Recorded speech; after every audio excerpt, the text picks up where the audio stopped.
K through 12 education, tax revenue policy comes through her committee, and Delegate Eric Luedtke took over that education subcommittee, so he takes a look at all the K through 12 education as well. And then Delegate Pam Queen, who took my spot in the House, has been a strong leader when it comes to public safety because she's on the House Judiciary Committee, and quite frankly, and I serve on the Health and Environment, Education, Health and Environment Committee, where I'm one of two Montgomery County legislators on that committee, but I'm the only one with a leadership position. Not bad since I've only been there for a year. But really what that means is that since the committee that I serve on handles all education policy as well, District 14 is probably one of the strongest districts in the state when it comes to influencing education policy. But most of you know me personally. I've known you for years, and quite frankly, the more I'm elected, the more I'm involved with public service, the more I realize how frustrating it sometimes is dealing with government officials, some government officials. And you know, what I've tried to do over the last, I guess, 7 years in office, along with the great team, is really cut through the bureaucratic tape. Not even cut it, just obliterate it. And I think that goes to what we've done in Annapolis, or tried to do in terms of supporting our local community.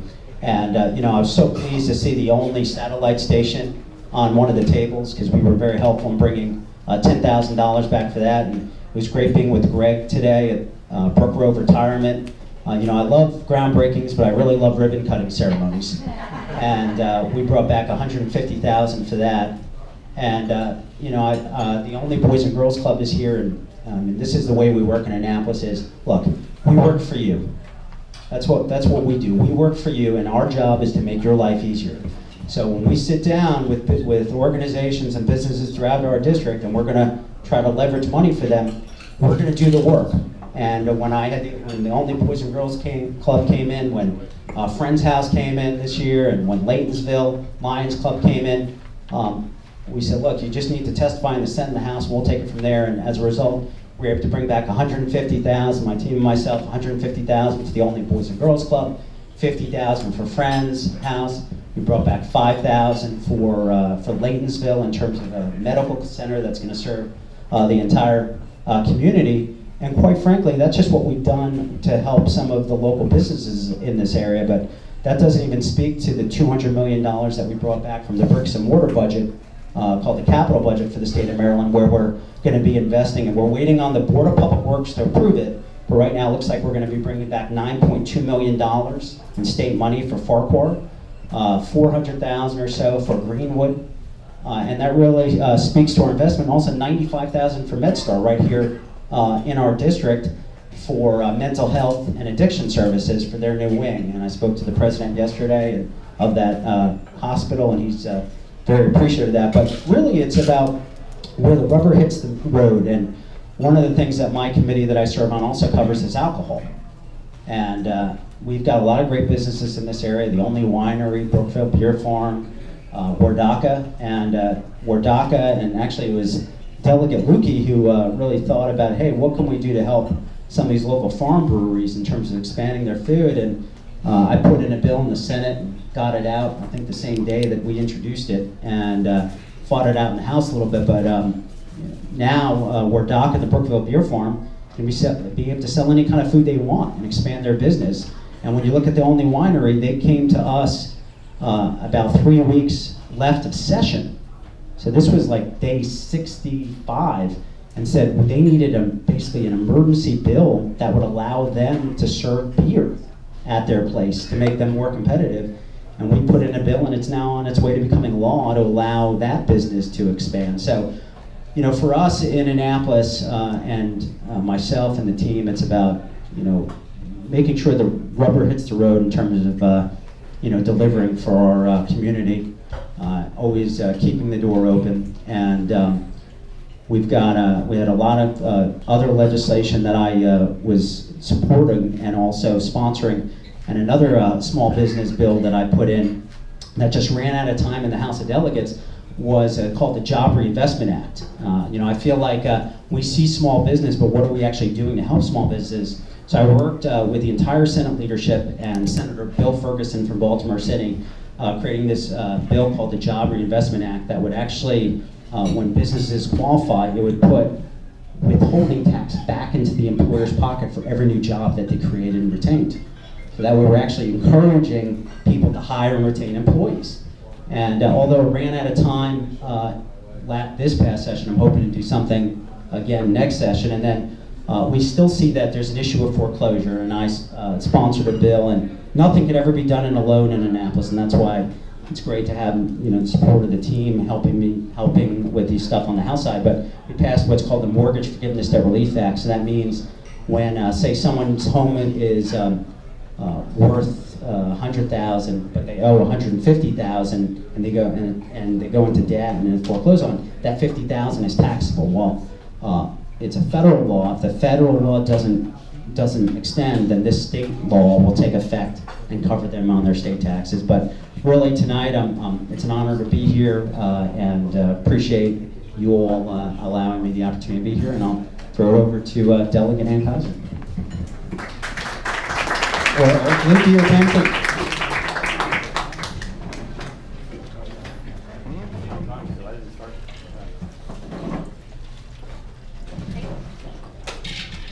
Thank you. It's good to be here.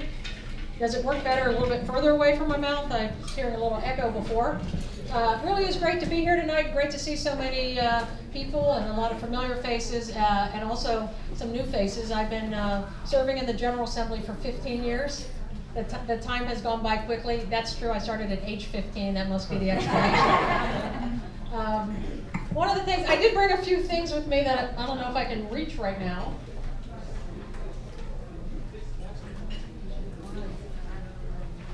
Something that I can hand out at the end, something that some people would have received in the mail. We call it our end of session letter. It's a 4-pager, my description of what happened during the legislative session, that I have about 30 that I can hand out afterwards. I have my business card. I also have another document. This past year, I was quite honored to become the chair of the Ways and Means Committee. In Annapolis, we have 6 committees, and I would tell you in my 15th year that the next most junior chairman has been there 8 years more than me. So it was quite an honor, quite unusual becoming chair during a session, having it already begun a few weeks in to have that transition. So I'll explain a little bit about that. But I also have a document here that just talks about what we did in our committee on the different issues. That's a little different information for everyone. So let me just tell you, since I see new faces, I have to say to people, a lot of people don't know how Annapolis works. And so I always like to give a little bit of an Annapolis 101 to explain. So first of all, we're a citizen legislature. And what does that mean? That means that we're only in session for 90 days of the year. Second week of January to second week of April. So we get letters now saying, please vote for or against that bill, and if the session's over, the next one doesn't start until January 10th next year. The other part of it being a citizen legislature is we have other jobs. This year I only have 3 other jobs. Last year I had 4 other jobs. So that's part of it too, is that we all work in other jobs. But the most important reason we're a citizen legislature is you.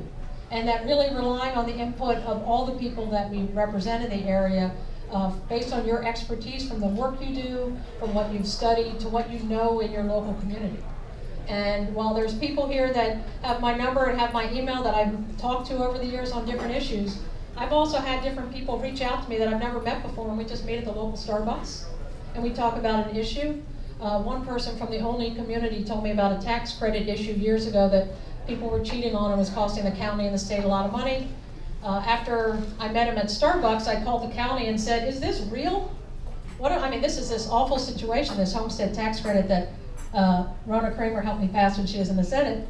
And they said, you've been talking to Lewis, haven't you? I said, wow, he's good. And then I called the county and the state. They both had the same answer. You've been talking to Lewis. And I'm like, oh my God, he's on to something here. And then the counties were able to save millions of dollars a year on a tax issue. So I really want to convey to all of you how easy it is to reach out to us on different issues. And that when you're driving down the street, watching TV, and say to yourself, hey, there ought to be a law.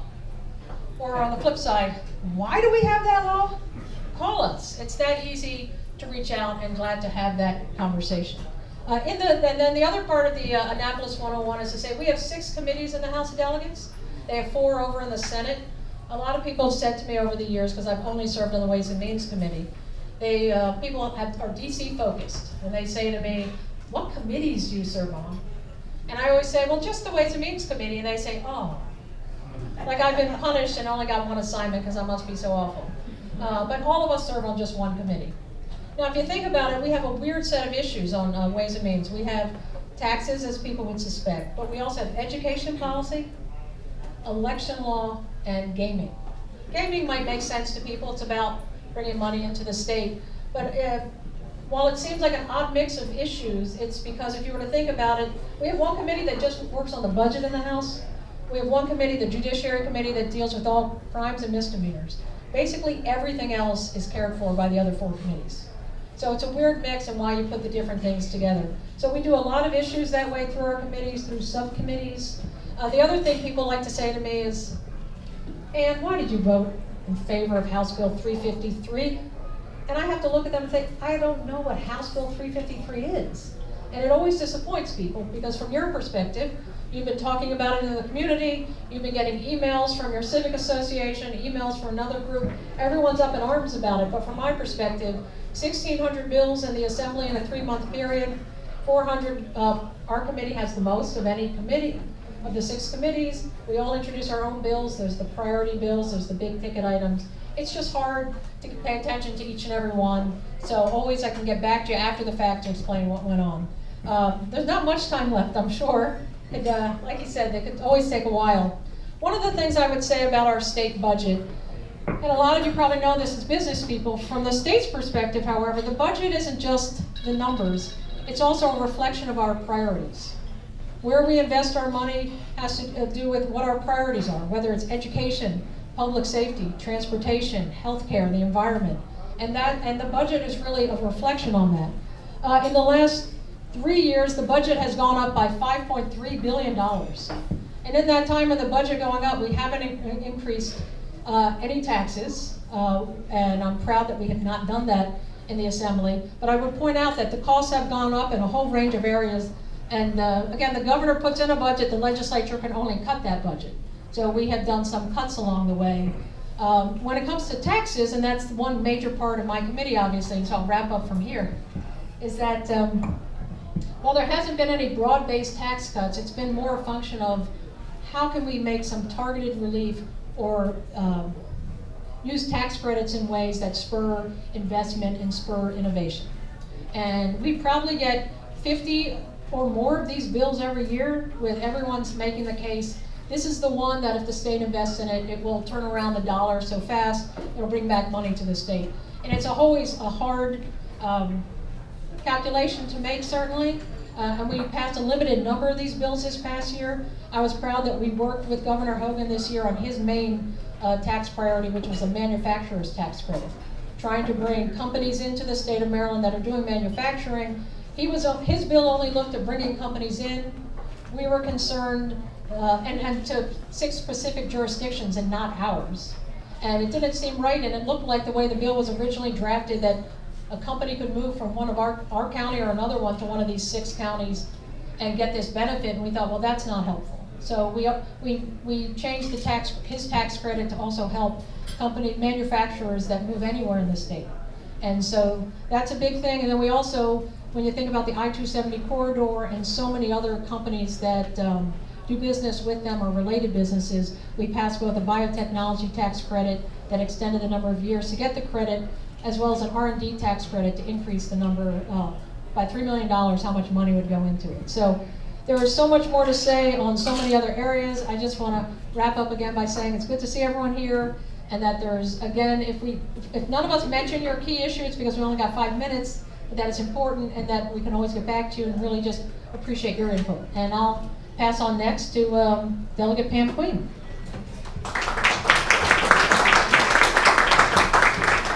So good evening, it's good to see everyone, and I apologize for being a little tardy. As Delegate Kaiser mentioned, we are citizen legislators and legislators, and we have other jobs. My other job is a professor at Morgan State University, so I drove from Baltimore this afternoon trying to get here on time.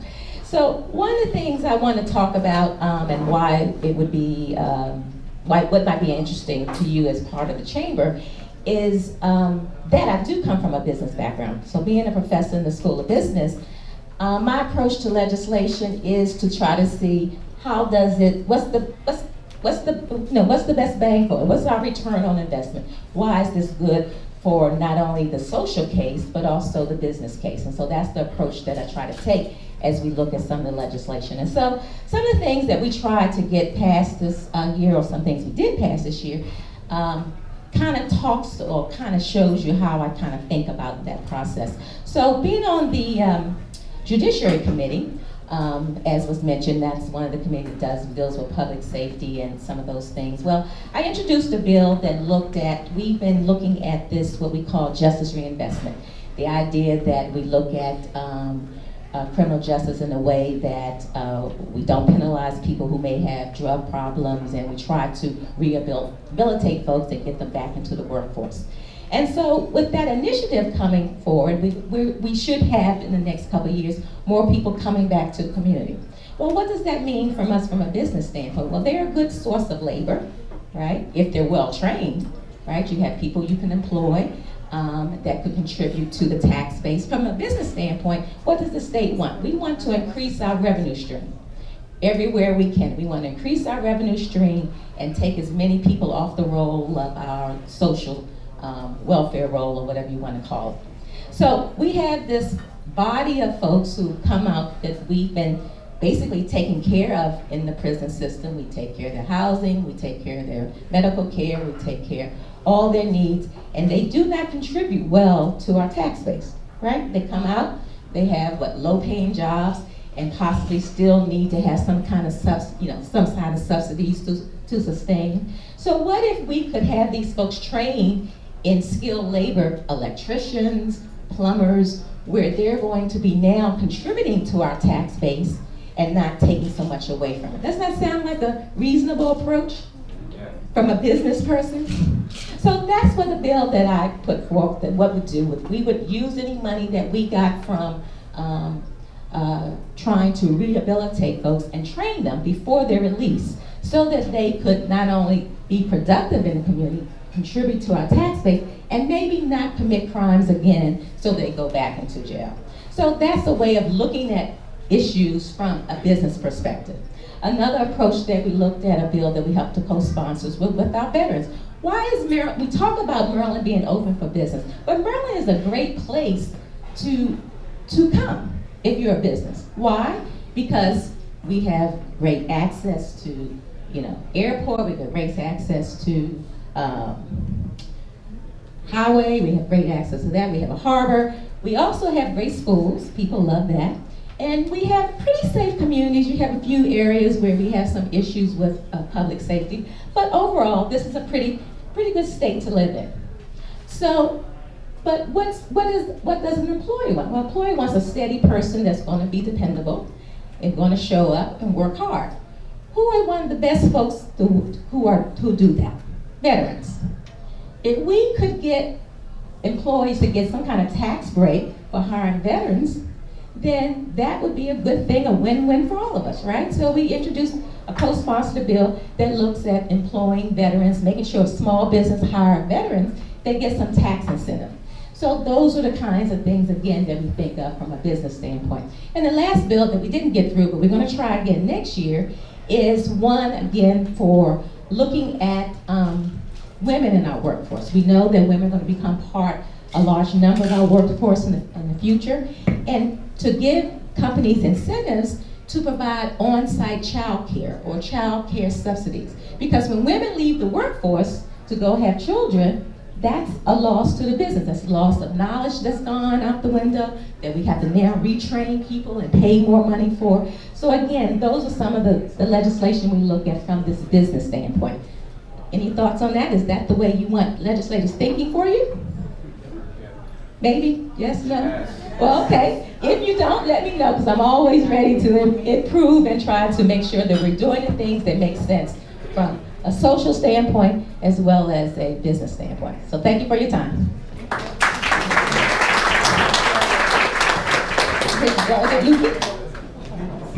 Thank you very much. Thanks everyone for coming out tonight. It's great to see everyone. And let me first just say, if we don't get a chance to get to an issue you're concerned about tonight, please get back in touch with us, and we'll be happy to answer any of your questions. One of the great parts about the team we have is not only that we each have sort of different issues we focus on and we're able to work effectively on those issues, but we also work pretty effectively together. One of the issues we work pretty effectively together on is education. We all have a passion for education. This year I was appointed to take over from when Ann was moved to chair the Ways and Means Committee. I was appointed to chair the Education Subcommittee. So I spent a lot of session drowning in education bills. 150 of them came through my subcommittee this year. And we did some great work, which I'm happy to answer questions about, but the Chamber asked us specifically to talk a little bit about some of the issues that may be affecting businesses. And I took some time last summer and fall and met with a number of business owners from different parts of the district, Burtonsville, the Olney area, Damascus. And the comments I heard tended to fall into 4 categories, which I'm sure will seem fairly familiar and obvious, right? 1 was taxes, 2 was regulation, 3 was infrastructure, and 4 was workforce. So I just want to hit on each of those pieces very, very quickly. As Ann mentioned, we haven't seen a tax increase in a number of years now at the state level, which is great. We still have some work to do on our tax code. And one of the issues I hear the most about from small business owners is the personal property tax. And not so much that it's a tremendous amount of money, although it is for some businesses, but it's just annoying to have to calculate year after year after year. So to take a stab at trying to come up with a solution to that, I introduced a bill this year which would have eliminated the personal property tax and replaced it with a small annual fee.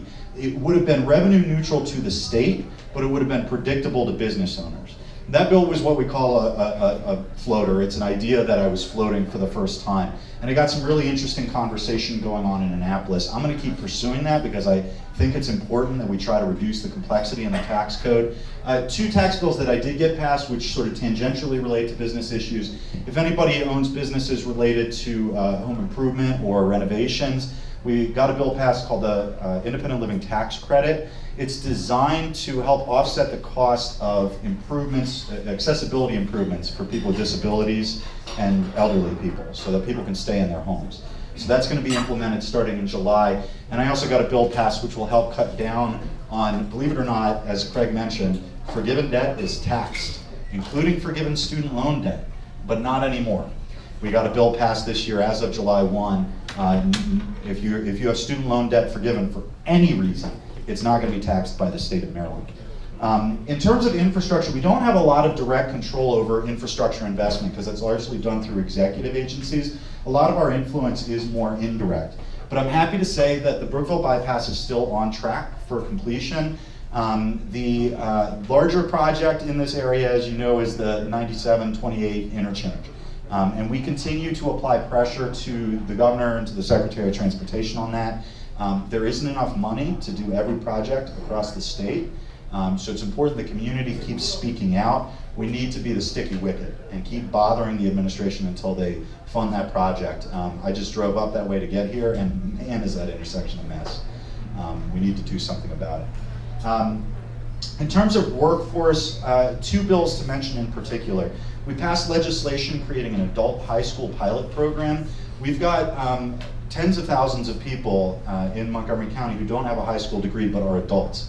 And a GED isn't necessarily an option that works for everyone, and it's generally not respected as much as a regular high school diploma. So what some other states have done is create adult high school, specialized programs to take these adults, put them through a sort of sped up high school program and get them a regular high school diploma at the end of it.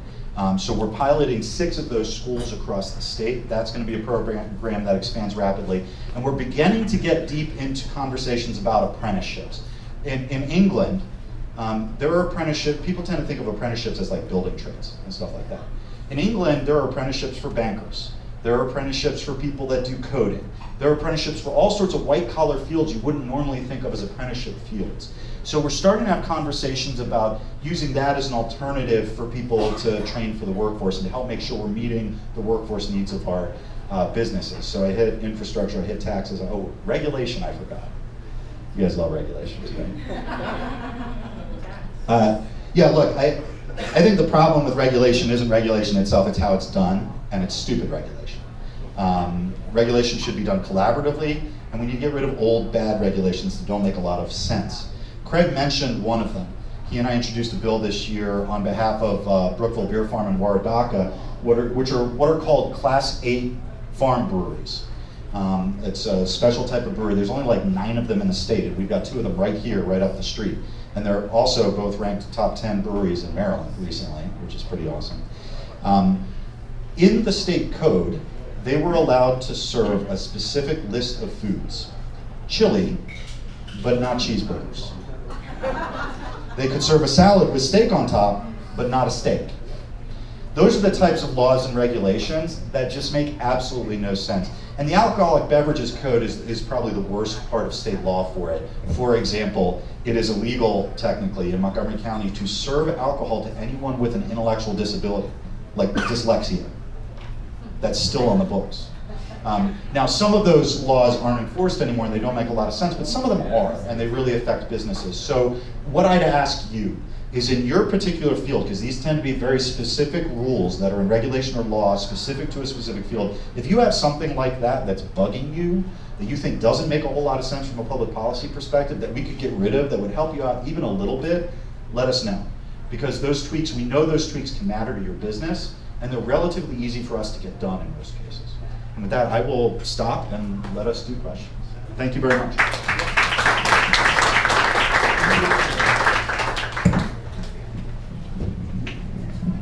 Okay, just a reminder how this is going to work.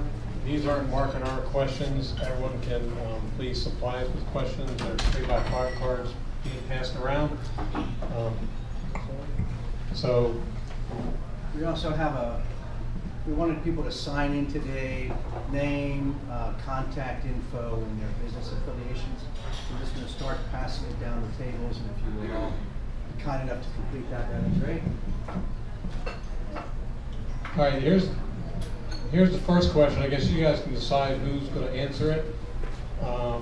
According to an article in this week's Washington Post, based upon a recent study by Luedtke at Mathematics Policy Research and Michael Luedtke at Harvard Business School, businesses that receive average ratings from Yelp are 14% more likely to close following a minimum wage increase. Therefore, based upon this recent study and other data, what were the considerations by legislators in their decision to support or reject an increase in the minimum wage to $15 hourly in light of the effect on small businesses? I'll take it from a general standpoint. If you want to say specific. And you can all take a stab at it, too. Ladies first.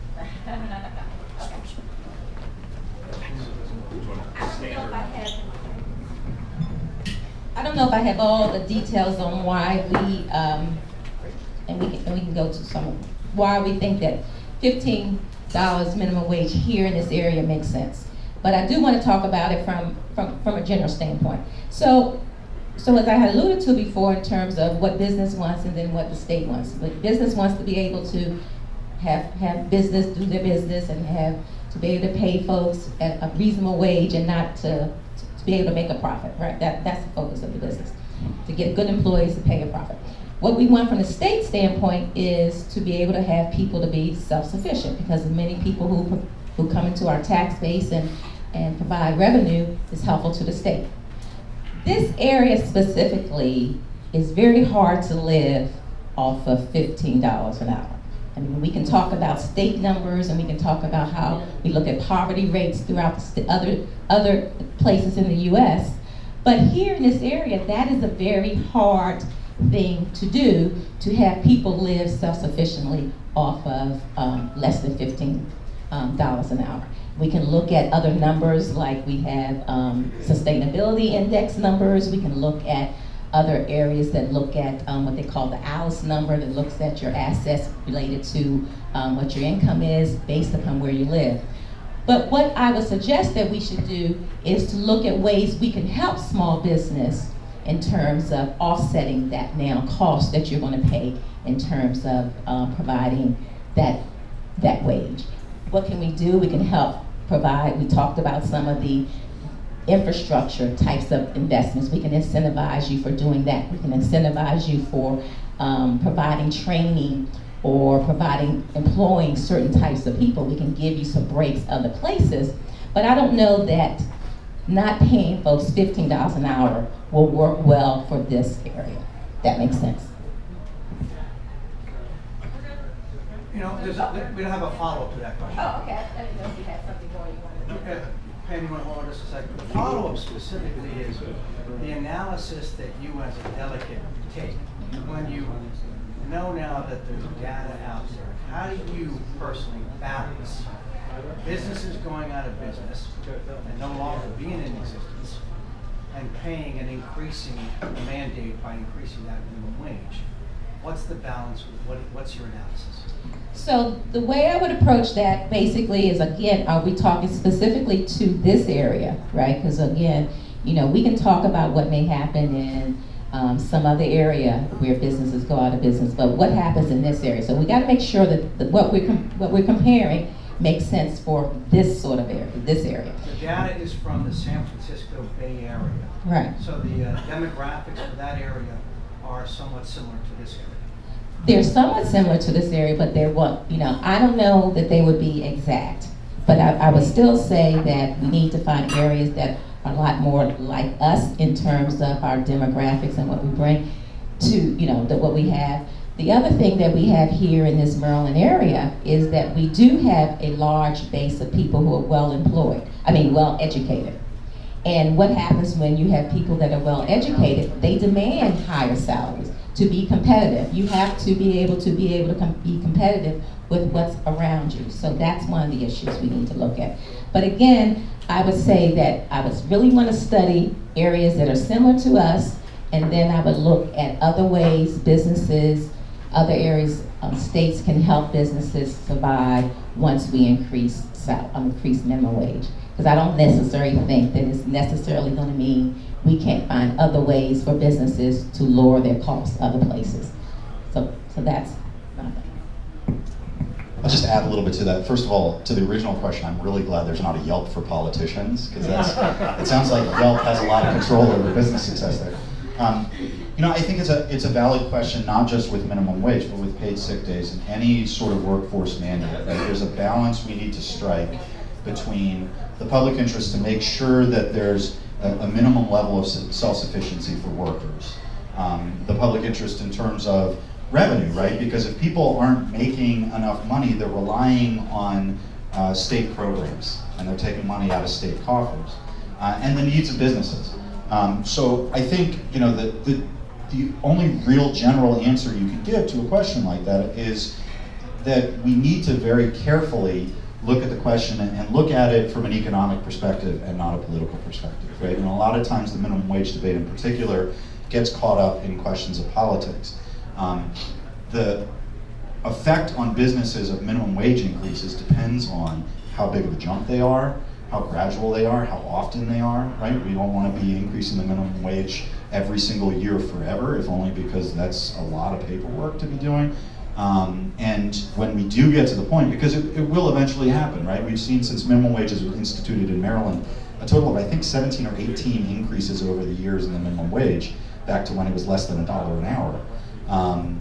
It will eventually increase. The question for the business community and for us is how can we make those increases that will not overly burden small businesses. So as we have that debate going forward, like I said before, if you want to have specific conversations with us about the effect of minimum wage increases in your specific field, those are great conversations to have because that informs our understanding as we, you know, debate these topics in the end. Anybody else want to? We can move on. Thank you. That, Luedtke, thank you for that. And that'll allow us to segue into the next question that the legislature tackled this session on workforce mandates. And the legislature passed the Maryland Healthy Working Families Act, requiring businesses to provide up to 5 paid sick days annually. If you could help us with understanding some of the distinctions for small businesses that employ less than 15 employees and the break off at 15 and above, and just your general thoughts on that legislation. The first thing that needs to be said is if your business is already subject to Montgomery County's paid sick day laws, that doesn't change. You're operating under the same structure you were operating under before. What it does do from a competitiveness perspective is it puts other businesses in the state of Maryland in the same boat as Montgomery County businesses, so it eliminates that cross-jurisdictional difference in burdens on businesses. The final legislation set the threshold, as was mentioned, at 15 employees. 15 or more employees, the 5 days a year of sick leave that are accrued under the state legislation have to be paid sick days. Under 15, it's unpaid. But again, if your business is subject to the Montgomery County, if you're based in Montgomery County, you're already subject to the Montgomery County paid sick days provisions, that's not going to change at all. You're not undergoing a new transition. And you know, if you own businesses elsewhere in the state, happy to go into more detail if you want, but that's the short version of it.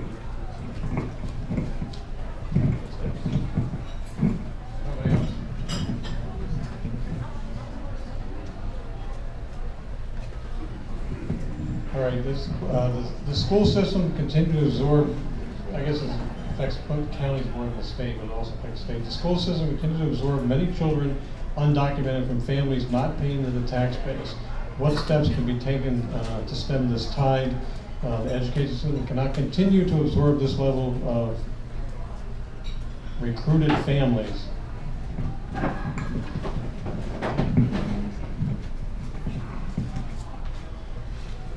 All right, thank you. I'll attempt to try to answer that question, the question of the cost of educating undocumented students in our school system. And the first thing I would tell you is since 1982, the Supreme Court case of Plyler versus Doe requires every public school system across the United States of America to educate all students no matter their status. So it's something that everyone already does across the country. It's something that doesn't put us necessarily at a competitive disadvantage, as I think people are concerned. I would take a little disagreement with the question, the idea of undocumented people not paying taxes. This was a big part of the debate back in 2011 when we passed the in-state tuition bill. A lot of people do employ undocumented people. Those people pay employment taxes, they pay property taxes, they pay sales taxes. In some cases, surprisingly, they pay income taxes. First thing you're going to think is, no, they don't, and yet the comptroller of the state of Maryland demonstrated the number of people who applied with something called ITINs, individual identification numbers, and so a lot of people were paying taxes through those numbers, so the tax issue isn't the case. But what I would say, when it comes to these issues and many others, and you ask, how do we make the decisions when it comes to minimum wage, sick leave, or any issues, is, we balance the different issues, the different needs, the different concerns. But what I would also remind everyone is that in 2012, this issue was brought to the voters of the state of Maryland, and the voters in the state of Maryland supported it 59%, with a greater percentage of Montgomery County saying that undocumented students should get in-state tuition at our universities, which to me was a reflection of the voters' wishes, certainly in this county and across the state.